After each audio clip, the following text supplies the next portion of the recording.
Hello students, अभी हम कर रहे हैं क्लास 9 चैप्टर ए। इसकी थ्योरम है, ये आपके सिलेबस में है। ये वाली थ्योरम क्या है? अ diagonal of a parallelogram divides it into two congruent triangles. की क्या मतलब हुआ?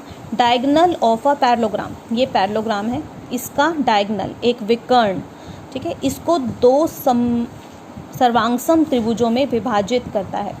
समांतर चतुर्भुज का विकर्ण इसे दो सर्वांगसम त्रिभुजों में विभाजित करता है।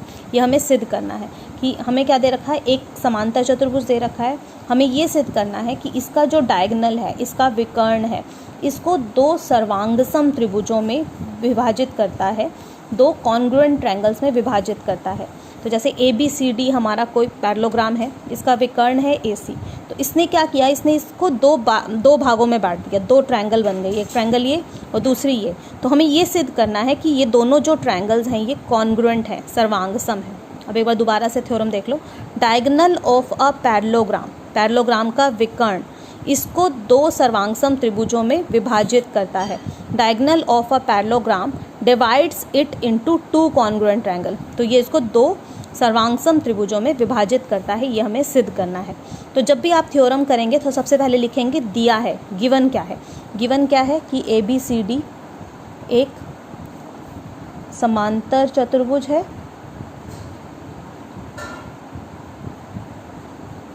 ठीक है, इंग्लिश में लिखेंगे तो ABCD is a parallelogram. Parallelogram को हम ऐसे लिख देते हैं शॉर्ट में, ठीक है, पैरेलल लाइंस बना दी और ग्राम लिख दिया तो पैरेललोग्राम हो गया, ठीक है। पैरेलल होने का मतलब क्या है कि पैरेललोग्राम होने का मतलब होता है कि AB पैरेलल है CD के और AD पैरेलल है BC के, ये हमें दिया हुआ है।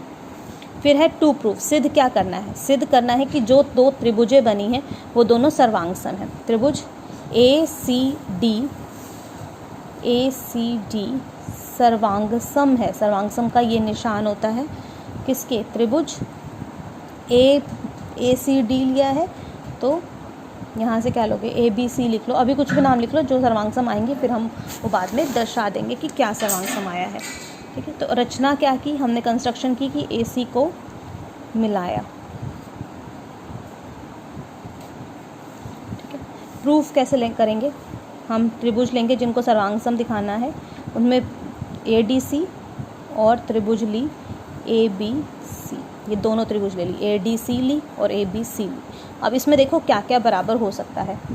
ये कोण मैं कह रही हूँ 1 और 2 बराबर होंगे। क्यों बराबर होंगे? एंगल 1 बराबर है एंगल 2 के। क्यों होंगे? क्या बोलते हैं? क्योंकि अब लाइनें जब पैरेलल होती हैं, ठीक है, देखो यहाँ पे जब लाइंस दो होती हैं, ये पैरेलल हैं, तो ये आता है, ये कोण इसके बराबर होता है और ये वाला कोण इसके बराबर होता है। इनको बोलते हैं एकांतर कोण, ऑल्टरनेट एंगल्स।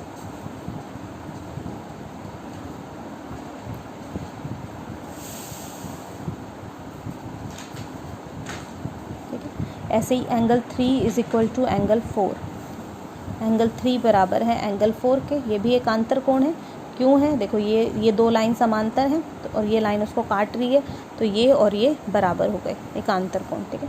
और ये लाइन कॉमन है जो दोनों में है, AC बराबर है AC के, कॉमन, और हिंदी में बोलेंगे इसको उभयनिष्ठ, ठीक है। तो AC दोनों में है, ये कोण इसके बराबर हो गया, ये आपको एकांतर कोण का मैंने कंसेप्ट बता दिया। दो लाइंस पैरेलल होती हैं तो ये कोण इसके बराबर होता है। तो ऐसे ही देखो ये लाइन काट रही है तो ये अंदर अंदर वाले कोण होते हैं। ऐसे ही जब ये दोनों लाइंस पैरेलल हैं तो 3 और 4 बराबर हैं, तो दो कोण बराबर आ गए। और इससे जब हम 7 चैप्टर पढ़ रहे हैं तो उसमें हमने ये पढ़ा था कि इस तरह से लाइंस क्या हो जाती हैं, त्रिभुज क्या हो जाती है, सर्वांगसम हो जाती हैं अगर दो कोण बराबर हैं और एक भुजा बराबर है। तो हम कैसे शुरू करेंगे? ADC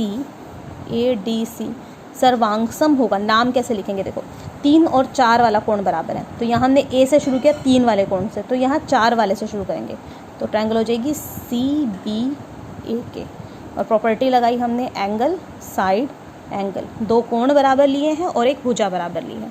तो यही हमें प्रूव करना था कि जो दोनों त्रिभुज आएंगी वो सर्वांगसम होंगी, तो यही हमें प्रूव करना था। तो यहाँ पे लिख दीजिए हैंस प्रूव्ड, ठीक है, यही हमें सिद्ध करना था। तो ये थ्योरम इम्पॉर्टेंट है आपके सिलेबस में, इसको अच्छे से कर लेंगे, ठीक है।